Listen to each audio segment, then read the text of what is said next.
Daily current affairs സെക്ഷനിൽ ഇന്ന് July 4 current അഫയേഴ്സാണ് വായിക്കുന്നത്.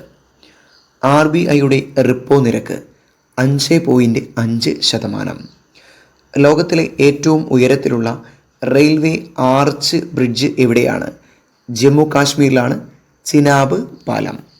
ഇന്ത്യയുടെ കാലാവസ്ഥാ വകുപ്പ് ഡയറക്ടർ ഡോക്ടർ മൃത്യുഞ്ജയ് ഏത് സംസ്ഥാനത്താണ് സ്ഥാപനങ്ങളുടെ പ്രവൃത്തി സമയം 9 മണിക്കൂറിൽ നിന്ന് 10 മണിക്കൂറായി ഉയർത്തിയത്? ആന്ധ്രാപ്രദേശ്. കേരളത്തിലെ ആദ്യ AI robotics research and development centre പ്രവർത്തനമാരംഭിക്കുന്നത് കൊട്ടാരക്കര. രാജ്യത്തെ ആദ്യ തേൻ മ്യൂസിയം നിലവിൽ വരുന്നത് മാവേലിക്കര.